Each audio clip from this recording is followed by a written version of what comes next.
Hello everyone, welcome to a special episode of the Backlog Bunker, because this week we're going to be talking about every single Final Fantasy game that I've played up until this point. Every single Final Fantasy game that I've beaten up until this point.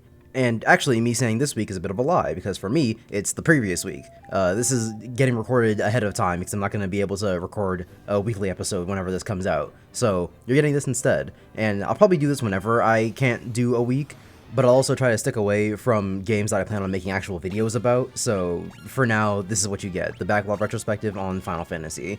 And let's just get right into it with Final Fantasy 1. I spoil a little bit of my thoughts on this series in the previous Backlog Bunker. Well, not previous from when this comes out, but the previous as in the one I talk about Final Fantasy. But let's just get right into it with Final Fantasy 1, and I'll admit that so my thoughts on Final Fantasy 1 being my favorite of the series so far have not changed. I do still really like that game. However, remembering my thoughts on how I actually felt upon beating Final Fantasy 1, I might have given it a little bit too much credit on the Backlog Bunker, because there are problems with Final Fantasy 1, like the fact that it's just too simple, which, I mean, yeah, it was like one of the first real JRPGs, but I don't really care what excuse it really has for being that simple. The fact of the matter is just that it is too simple, because once you really get down to what the combat actually is, it's really just your knight will spam attack, your monk will spam attack, your black mage will use black magic, and then when they run out, they will spam attack until you go to an inn, and your white mage will do the same but with white magic, and the red mage will do the same with red magic, but not as well because the red mages kinda suck. And then, red mages drop off in quality in the later game, so that's not really gonna help you ever, and the thieves are, as far as I know, pretty ass, but again, they're probably just going to be spamming attacks.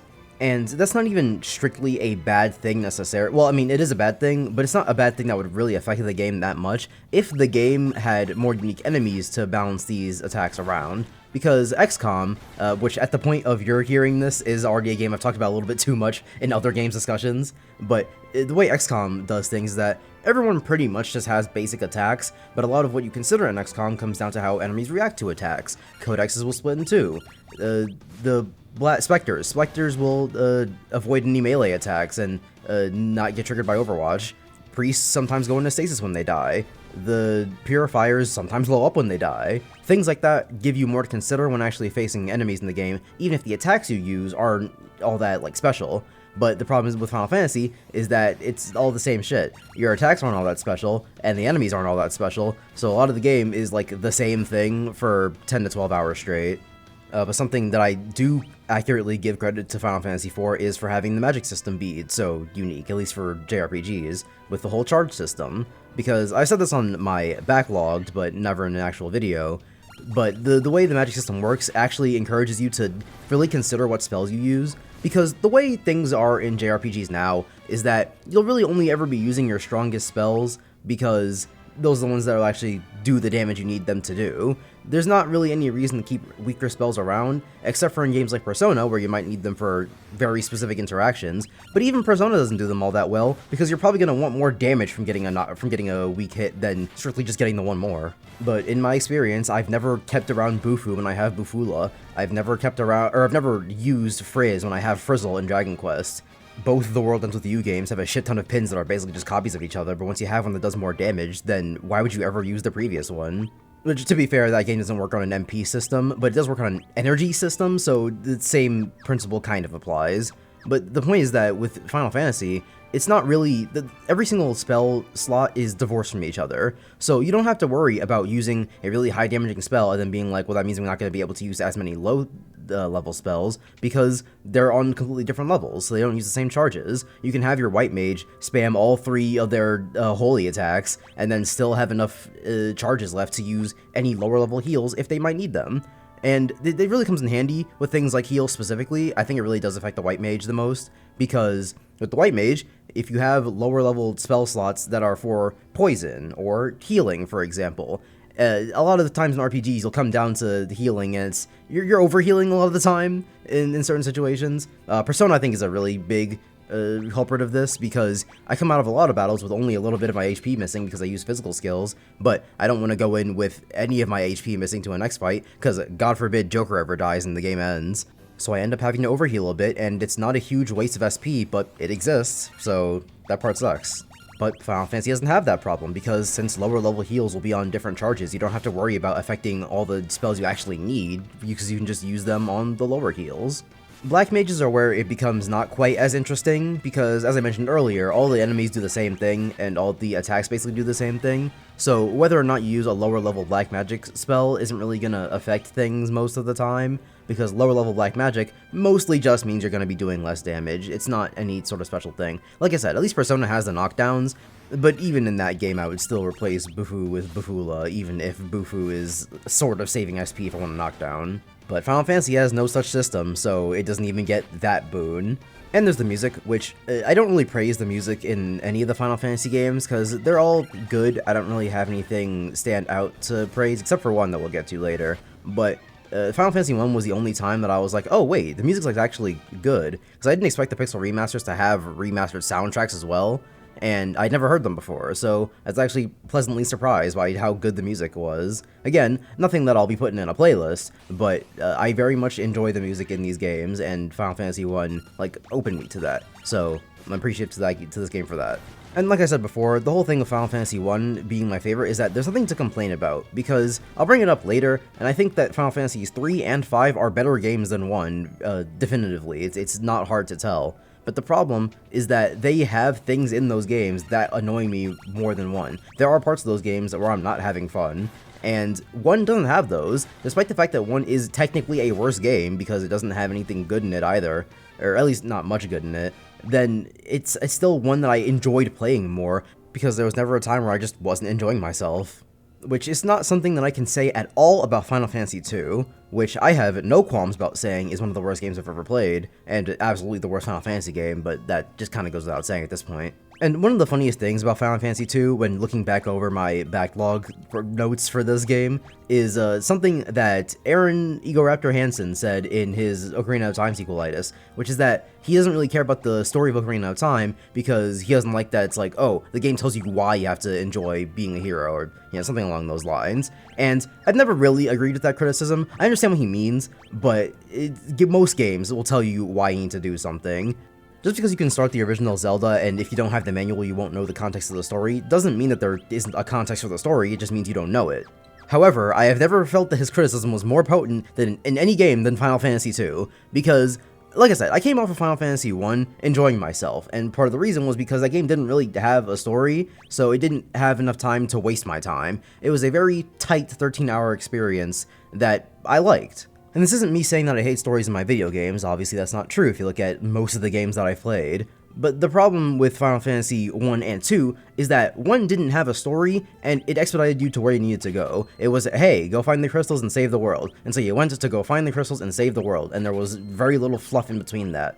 But with Final Fantasy 2, they want to give you way more context for what's going on in the world and what, like, actual grand story is going on, and so they tell you, in no uncertain terms, what you need to be doing at all times and why, and that becomes very, very grating over time, because the more the game starts to tell you what to do and when to do it and how to do it, the more you start to realize this is less of a video game than Final Fantasy 1.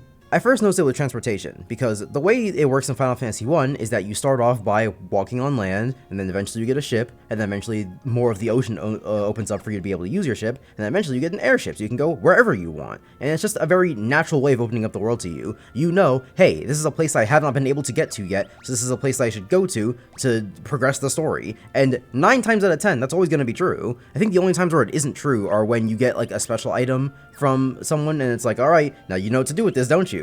And one time I just absolutely didn't. I think you had to, like, return a glass eye to a witch or something, and I had completely forgotten about the witch because I went into the... That was, like, very early in the game. You go into her cave, and she's like, hey, give me a glass eye, and I'm like, okay, sure. But then I don't get it until, like, 2 hours later. Maybe not 2 hours, that's a long time. But it was a while later until I got it, and so I completely forgot about her. But even then, that's my fault. If I just remembered that she was a character that existed, then I wouldn't have had any problem with it, because I didn't have any problem with that for the entire rest of the game when they would tell me to go back to places. Final Fantasy 1's method even worse in terms of exploring, because things like getting all the class upgrades for your characters is something that just takes a little bit of exploring with, again, the places that you have not been able to get to yet. Now, it's a little bit different because I think that the way you have to get the upgrade is stupid. It's like, oh yeah, get me a trophy or something, and it's a fucking rat's tail, so how would you even know that that's what that's supposed to be? But in terms of actually exploring and finding the things, it works perfectly well. So transportation in Final Fantasy 1 was progressive, and it made sense. That's really all there is to it. In Final Fantasy 2, since the story dictates where you have to go at all times, there's never any exploration, at any point. You can walk to a lot of places in the world, but you're not going to be able to do anything or even get to most places, but just by walking. You have to go to fucking towns and be like, hey, I need to get this ship to go to this place, and watch a cutscene to watch your ship go places. You don't get an airship, which is fucking a staple of all 6 classic Final Fantasy games. There generally isn't one where you don't get an airship to control for yourself. Except, of course, in Final Fantasy II, where you pay for Cid's fucking taxi to airship you places, fuck getting an actual exploring ship to be able to explore the world in what is, again, a staple of the series, even after this game came out. No, you're only allowed to use the airship when the game tells you you're allowed to use the airship, because, of course, why would anything else happen, right? And then there's the fucking password system, which is, hey, do you want to see the next cutscene? Try out every word in the MCCs until you get the right one.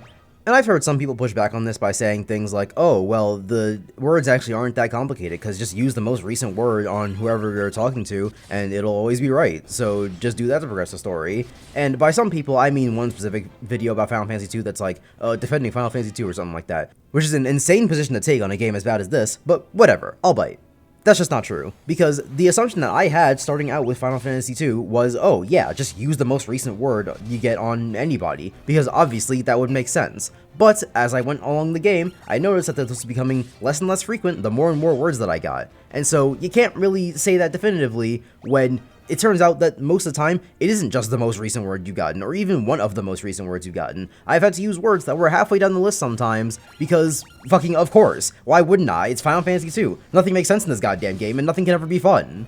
And speaking of fun, or rather the lack thereof, Final Fantasy II also has huge problems with the combat, because of course it does, why wouldn't it? To start off with the good and work our way down, Final Fantasy II introduces the backline system, which I've never found particularly interesting, but I understand the point of it for at least future Final Fantasy games, and kind of this one, but not really this one, so I can appreciate it for introducing the backline even though I don't really like it.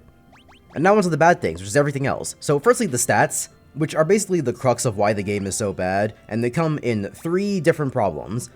The first is that it's kind of a lie. So the way the stats work in Final Fantasy II is that every time you do a specific action, it will improve a specific stat. If you attack enemies with melee attacks, your strength stat will go up. And while this is very interesting as a concept, in practice, it doesn't really work ever, because like I said, it's a bit of a lie. The game will only improve the stat for the character that it thinks actually needs them, or is supposed to have them, because Guy and Furion are going to be your physical attackers, at least that's how they start out, and that's how they'll continue to act for the rest of the game, because in my experience, having played the game, where I just had everyone spam melee attacks just to see how the stats worked, Guy and Furion's strength stats went up by like 3 or 4 times before Maria's ever went up even once. So I suspect that there's a little bit of trickery going on behind the scenes, and the game saying that, well, Maria's not going to be a physical attacker, so Maria's physical stat shouldn't be going up all that much. With the same applying in reverse for magic on Guy. And for the 4th characters that would randomly join, I didn't give a shit, because they're always going to be a rotating door. I don't care about any of their stats. The fact that they even do that with a stat system like this is ludicrous to me, but whatever. So the one praise that I hear about this stat system is that it's for building your own characters. It makes them all unique, which it doesn't. That's just a lie. The second problem is that since there are no levels and every stat is dictated by exactly what you did in a battle, there's really no way to know when your stats are good enough. Because in other RPGs, for example, where all the stats are predefined by whatever levels you're up to, you can be fairly confident that at level 20 you'll be able to easily deal with level 10 enemies, because whatever your stats are at level 20 are going to be good enough to deal with whatever enemies there are, no matter what class your character is or what their stat distribution is like. But again, since Final Fantasy II does not have this luxury, the only way you're going to be able to tell whether or not you're going to have the right stats to face the right enemies is if you just test it on every enemy. Because how do you know if you have a high enough health or defense stat if you haven't just been going into battles and letting yourself get hit and then being like, is this fast enough? I don't know. Our boss is going to hit 5 times harder than this? 10 times? There's really just no way to have any accurate gauge on when you're going to be doing good enough. When's your strength stat high enough? When you're killing enemies in one shot? Probably not, that's a little bit overkill, but which enemies are you supposed to be able to kill in one shot? Because if you go back to the beginning of the game, obviously you should be killing them in one shot, so is it like the most recent enemies should be killing them in one shot? 2 shots? 3? Who's to say? So a lot of time in Final Fantasy II ends up coming down to just grinding and grinding and grinding and grinding until you think you're good enough. Which leads us to the third problem, which is that Final Fantasy II is made up like 80% of grinding. I spent less time on Final Fantasy II than I did on Final Fantasy I. Final Fantasy I was 13 hours for my game, and then Final Fantasy II was only 10 hours. Despite this, I felt like I was playing Final Fantasy 2 for fucking weeks because every time I turned on the game, it was the same shit. Just get in and grind and grind and grind and then progress the story a little bit. And then get in and grind and grind and grind and progress the story a little bit. Like I said, in Final Fantasy 1, I was always exploring the world. There was always something more to do because once you did the thing, you go on to the next thing. But despite Final Fantasy 2 actually having a story, it never felt like I was progressing anything, because every time I get in, I did the same shit, talk to the same people, and use the same fucking attacks until I would progress to the next thing and do it all over again. For as much as I will proceed to shit on Final Fantasy 4 and 6 later on in this video, I want you all to know that Final Fantasy 2 is the only time I've ever had like a miserable experience playing one of these games. Like, again, I will complain about 4 and 6, I promise you, but 2 is the only one that I will never ever play again. I might replay 6 if I ever feel the need to revisit it. I might replay 4 if I need to do like the after years or something. I won't, but I could. But Final Fantasy 2 will never deserve a revisit from me unless I'm playing the game strictly out of spite to call someone out for calling it good. But on a more positive note, let's talk about Final Fantasy 3, which I enjoyed more than 2, and for a time I enjoyed more than 1, because Final Fantasy 3, starting out, is just 1, but like way better, because of 2 things. For 1, it brought back the magic system from 1, which like I said was the only interesting part of that game, and for 2, it introduces the job system, which makes all your characters different in very interesting ways. And I say interesting like that because we're gonna come back to it because it's not strictly a good thing, but at the very least, it started out as a good thing because it was just an expansion of the first game without having to pick your class at the start and then be like, alright, well, go off, I guess. And then they're all basically the same, except for some of them use magic and then some of them use physical. And then on top of that, there's the story, which, like I said, in Final Fantasy 1, there wasn't a story, and I liked that about it because it was simple and straightforward. But 2 had a story, and it was really awful. 3 is the perfect middle ground between them. The story is not so esoteric and railroady and boring and stupid and bad as 2 story was, but it's also not literally nothing like 1 story was. If anything, 3 actually has a really cool moment in the story involving the floating continent, which, spoilers for Final Fantasy 3, which I don't think are really a huge deal. Yeah, if you care about playing Final Fantasy 3, you've probably already done it at this point. But this genuinely is a really cool part of Final Fantasy 3, so if you ever plan on playing the game, then I would recommend skipping past this part, I think it's really cool. But spoilers, 3, 2, 1, go. The floating continent in Final Fantasy 3 is only a very small part of the world, but you don't know that starting out. The way the game starts is like, oh yeah, this game takes place on the floating continent, and it's like, okay, so this is the entire world that we're going to explore. This is about as big as Final Fantasy 1's world. Okay, that checks out. But then you get the airship, and you can't really go many places with it because it's blocked by mountains and whatnot, and so you think, wow, this is really early time to get the airship and all that. And then you progress through the game, you go through, and eventually you get to the edge of the floating continent. Or sorry, no, you get to a point in the game where it's like, alright, now get on the airship and go out there. And at first I was like, go out where? And then and then I just start exploring the world a little bit. And then, you know, in Final Fantasy 1 and 2, I think, if you would go to the edge of the map, it would just loop you back around to the other side. And so I'm sitting here looking for where I'm supposed to go, and I'm thinking, okay, maybe there's some town or city or whatever on the edge of the map that I haven't seen yet. And so I just start exploring the edges, and then to get to the other edge, I try to loop around the other side of the map, going off the side, and it takes me to the fucking over of the overworld. Or the overworld, whatever you want to call it. And then I noticed the floating continent is like a fraction of a percent of the entire game, and there's like a vast ocean, and there's so much more to explore, and it's awesome. The way Final Fantasy 3 reveals the rest of the game to you is awesome, and they'll do it again in Final Fantasy 5, but 3 was the first one to do it, and so it was good. It made me appreciate 3 having a story, or at least lore, because, again, 1 did not have any of it, and it was fine, but 3 actually proves that it can be good, and not do what Final Fantasy 2 was, which was be bad. And then on top of all that, the story is actually pretty good at directing you at where you need to go, too. Because like I said, with Final Fantasy 1, whenever I didn't know where I need to go, aside from that one example with the witch, I was mostly just exploring where I needed to go. It was, okay, I haven't been here, but so let me just check this town to see if this is where I'm supposed to go. And it worked, because Final Fantasy 1's world was small, but I'll admit that it took a little bit of time. And once I got near the end of the game, and I had less time to play it overall, I did start looking up just like, hey, where is this thing? Because I was fairly confident in where I had already been, but they don't start marking off places that you haven't been to until, like, Final Fantasy 6. So I wasn't 100% sure, and I would just look it up sometimes later in the game. But I didn't have to do that with 3, because 3 is a very streamlined world. It is, hey, this is the thing you need to do next, so go do that. But it's not in the same way that Final Fantasy 2 does it. With Final Fantasy 2, it's like, hey, go here and do this, and you're not really going to be able to do anything else aside from going here and doing this. But with Final Fantasy 3, it's, hey, go here and do this as an outline. You know kind of what you need to do, but not exactly what you need to do. And so it's not the game grabbing you by the hand and pulling you along the entire journey. It's the game pointing you forward and saying, hey, your stuff is over that way. Go find it. It's hard to describe without just going over every single aspect of the game, so just, if you ever play it, you'll probably see what I mean, because I think that it was very good at streamlining where you're supposed to go.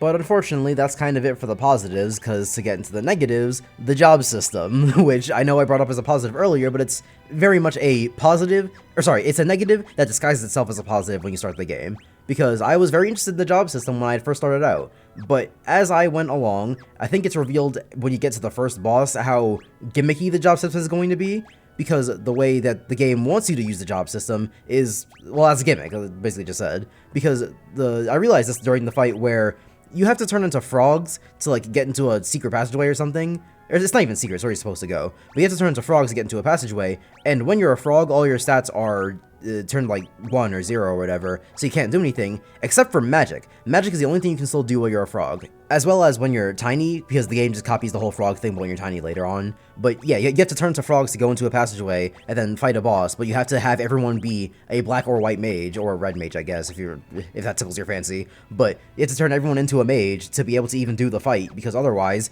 you're not going to be able to kill the boss. And then the more I played the game, the more I realized that I just kind of made everyone whatever classes they were that I thought were the most efficient, and then anytime I needed to do a gimmick fight, they would change to whatever classes they needed for the gimmick fight, and then I would change them right back. I think 2 of the worst examples are one with Dragoons and one with Dark Knights, or Samurai, I think it's Dark Knights, but the one with Dragoons was like this one boss, I think it's Garuda, and the whole thing with that fight is just make your entire team Dragoons, and then spam jump, because otherwise, the boss has way too much health, and jumping does like 4,000 damage per. So the only way you're going to be able to get through this fight is if everyone's a Dragoon and everyone just spams attack. And Dragoons themselves aren't a very interesting class because their whole thing is just you spam jump, and jump does more damage. That's it. And the other example is like 2 dungeons back to back where the enemies inside will multiply whenever you hit them with, I think it's either magic or physical, but I think it might just be physical.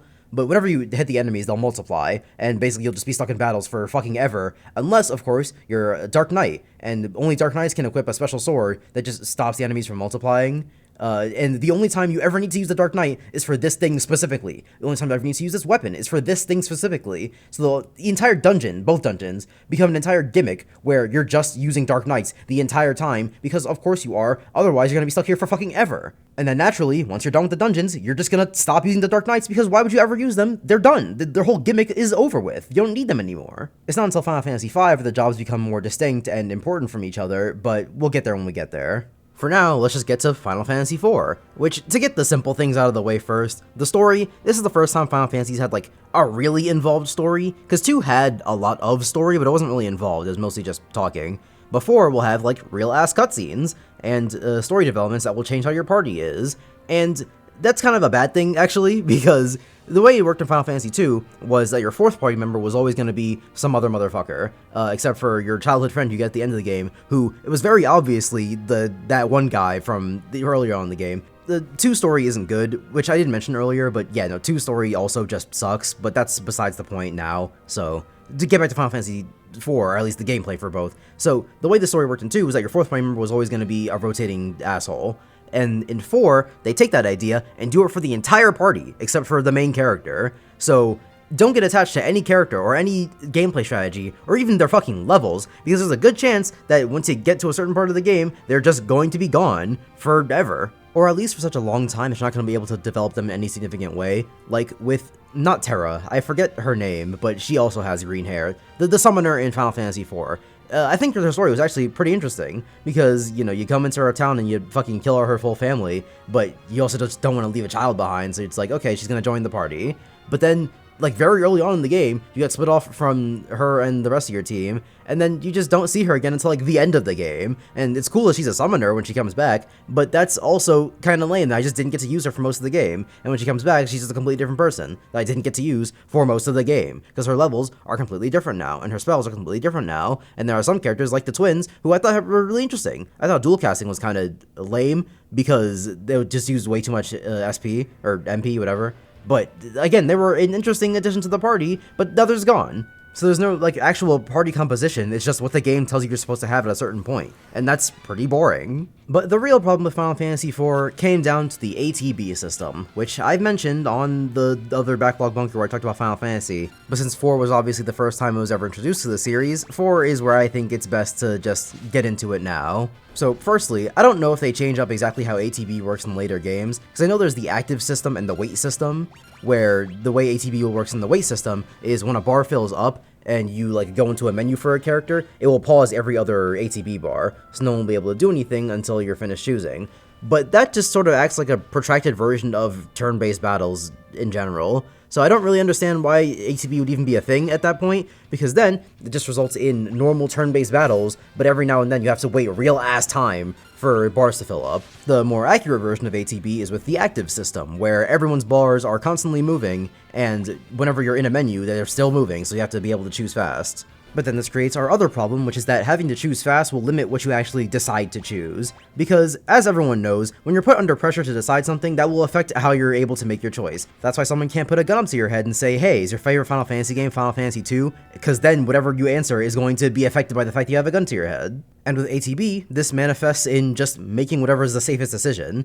I can't deliberate on what exactly magic I'm going to use, because I gotta act now or else I'm gonna start taking damage, so fuck it, just use whatever is my highest this spell, and then I do it again the next turn, and then I do it again the next turn, and I do the same thing with attacking. But attacking is even less, like, decision-based, because that's just, you know, hit them. But you just do that over and over and over again, and you find out that the whole Final Fantasy IV gameplay loop is just choosing the same options over and over and over again, because any time you take to decide any other option is going to be time wasted, because it's going to be time where the enemy's ATB gauge is also going up, so you gotta act quickly. And since Final Fantasy has never really been that intricate with how its magic works up to this point, it's never going to be like, oh, I gotta choose quickly, but I have to make sure I know what spell I'm using, because for the most part, it really is just use the one that does the most damage, use the one that heals, and so on and so forth. On top of the fact that, as I mentioned in that other Backlog Bunker, the way ATB works will end up changing how you decide what you want to even do, because even if, for whatever reason, you decide to not act fast and let yourself get hit and just take time deliberating on what you want to do, chances are, in the time you take deliberating what action you want to take, the question of what action do you want to take is probably going to change. If you're deciding, what should I have this character that has a heal do, among any of their other options, if you let yourself decide for too long about what you want them to do, chances are that you took so long deciding that the answer's going to end up being healing because, well, you can't take time to do damage now, you just took too long deciding and now you have to heal. And as someone who's now played Final Fantasies 5, 6, and 7, it hasn't really gotten any better from Final Fantasy 4, which I think is kind of depressing, because how do you make so many of these games so different from each other, but ATB was the thing you decided to stick with, and it's like the worst development the series has ever made, which affects Final Fantasy 5 the heaviest. Because despite the fact that I gave it the highest score of any of the Final Fantasy games I've played so far, Final Fantasy VII is also one that has the ATB system in it, and so a lot of my time playing it wasn't really spent having all that much fun because I was dealing with ATB. On top of the fact that 5 has a lot of really weird things in it, like really annoying bosses or enemies,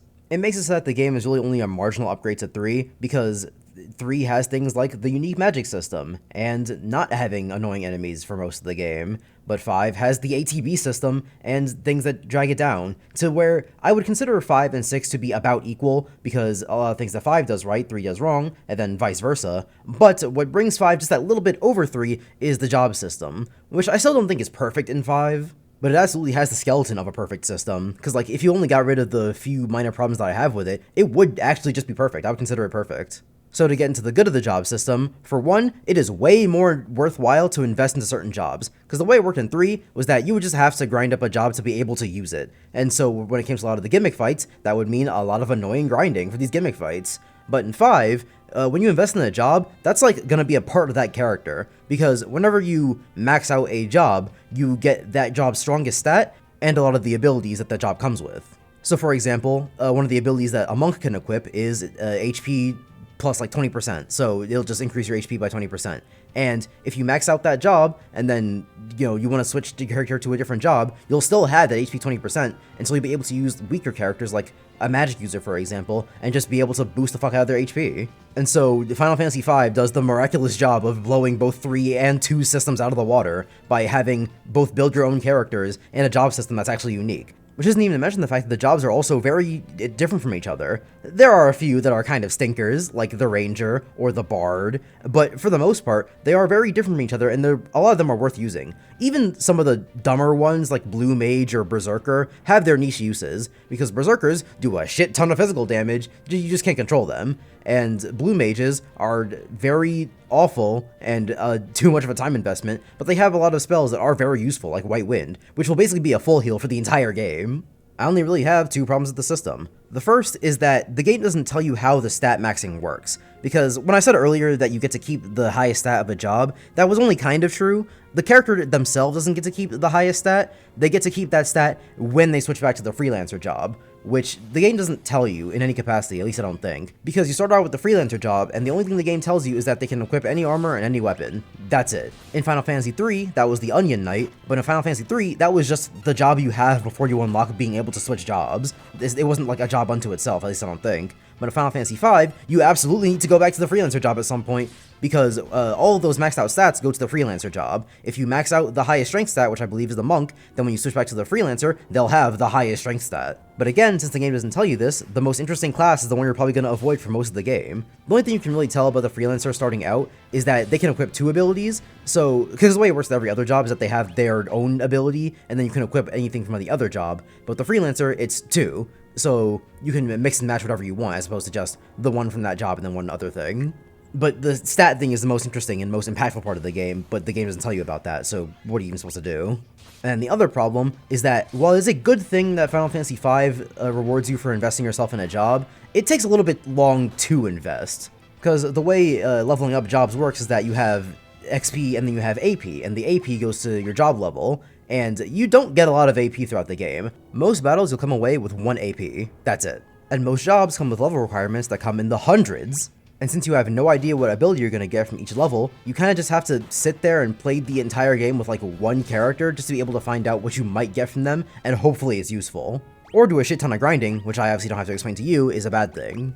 Which isn't even to mention that even once you get the abilities, you might not exactly realize what they do, because the Red Mage, for example, comes with a 999 max level requirement. For the last level, by the way. Every other level actually has their own AP requirements, so that's actually over 1,000 for the Red Mage, and that's just not good.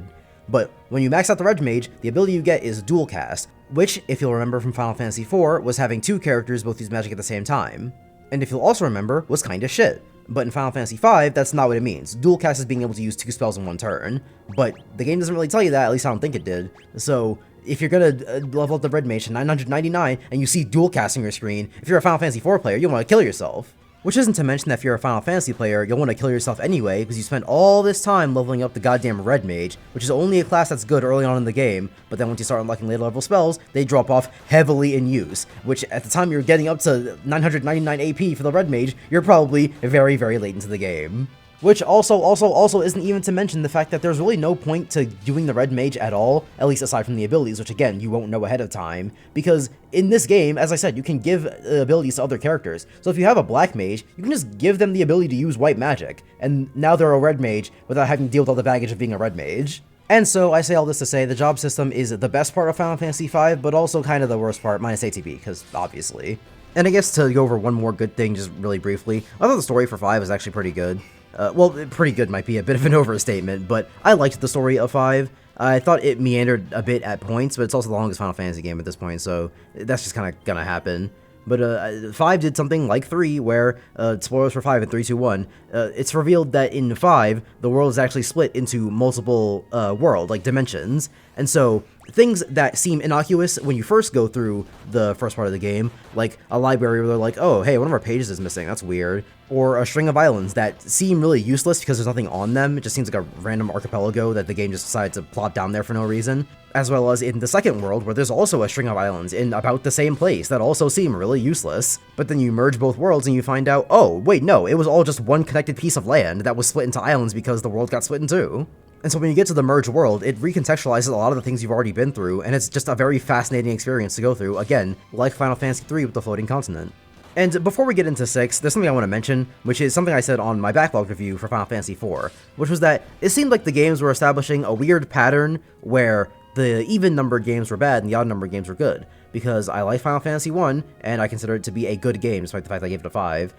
Then Final Fantasy II was awful, and then Final Fantasy III was a good game, and then Final Fantasy IV was awful, and then Final Fantasy V was a good game, and Final Fantasy VI, well, you've heard my thoughts on it at this point. Now, of course, I'm not so ignorant that I would believe this to be prescriptive rather than descriptive, but I do think it's a very interesting trend, and so far I am liking Final Fantasy VII, though that can always be subject to change. Maybe Final Fantasy VII will be the one to break the cycle, though if what I've heard about Final Fantasy VIII stands to be true, then that game certainly won't be doing it. But to get things back on track, Final Fantasy VI. I'll try not to repeat myself too much from what I said in the Backlog bunker because, again, at this point you've already heard my thoughts on the game, but just to sum it all up really, Final Fantasy VI was the Final Fantasy game where I just wasn't really having it, because it wasn't as bad as 4, but I felt the same way I felt as I played 4, which was, yeah, the story sure does exist, I just don't really like it all that much, and the gameplay was 5 without any of the things that made 5 good, because the things that made 5 good were the job system, but that doesn't exist anymore. We have the Esper system, but that's really no replacement. The best the Esper system can do is control what stats your characters get, but stats have never really been the most interesting part of RPGs. Those are just numbers. The interesting part comes from what you do with those stats, but what you do with those stats in Final Fantasy VI is a whole lot of nothing. If you have a high strength stat, you hit people. If you have a high magic stat, you use magic on people. And that's really the end-all and be-all. It's certainly cool to see all these unique characters with different abilities, but most of them suck. I'm never going to use Gao because I don't want to grind on the Velt where I'm just not going to get any XP. I'm not going to use Locke because he only has the ability to steal, which I'm not going to use for the entirety of the game. And ATB still hasn't gotten any better. If anything, I've only soured on it as time has gone on, and my criticisms have become more potent as the game introduces more and more enemies that just waste your goddamn time. 6 is the best even-numbered game because they've all been increasing steadily, but that's not really saying much when the best even-numbered game is worse than the worst odd-numbered game, which is 1. I'll still be playing the rest of the series, that's been my plan for a while, but you probably won't see another one of these from me until I beat 13 for the next era of Final Fantasy, and that's not going to be for a while from now. And hopefully the games are better at that point, so I have more positive things to say, but I don't have a lot of confidence, at least not until ATB's gone. So for now, these are my thoughts on the classic Final Fantasy games, and I'll see you guys whenever I'm able to record one of these for real the next time, which should be next week. So, see ya. Get out of here.